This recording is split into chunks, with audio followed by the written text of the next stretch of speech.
The National Engineers' prayers were led by the Archbishop of the Church of Uganda, His Grace Samuel Stephen Kazimba Mugalu, and were attended by a number of distinguished professionals in the engineering fraternity, as well as scholars and interns. We rejoice and be glad in it, and be glad in it.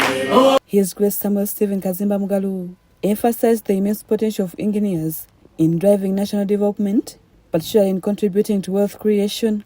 He, however, urged them to anchor their workmanship in faith. Engineers are wealth creators, because when we have good roads, it's one way actually of promoting development. When the roads are good,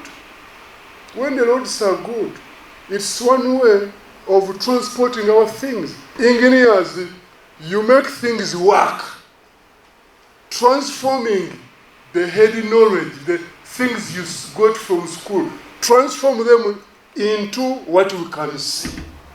The patron of the Uganda Institution of Professional Engineers, Engineer Dr. Francis Tusobida, urged engineers to have integrity in the execution of their duties. For positioning engineering as the pillar of national development is a big ask on us. To achieve this, we need focus on character, not function. Therefore, it is important to understand that as engineers we follow a great tradition right from the earliest times of the Bible.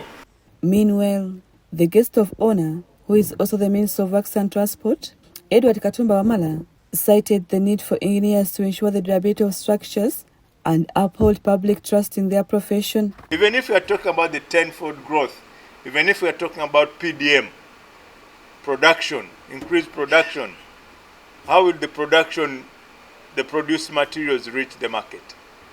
If we don't make the roads, if we don't construct the roads, if we don't connect the villages to the last mile. For some of them, anybody who's holding a mwiko is an engineer.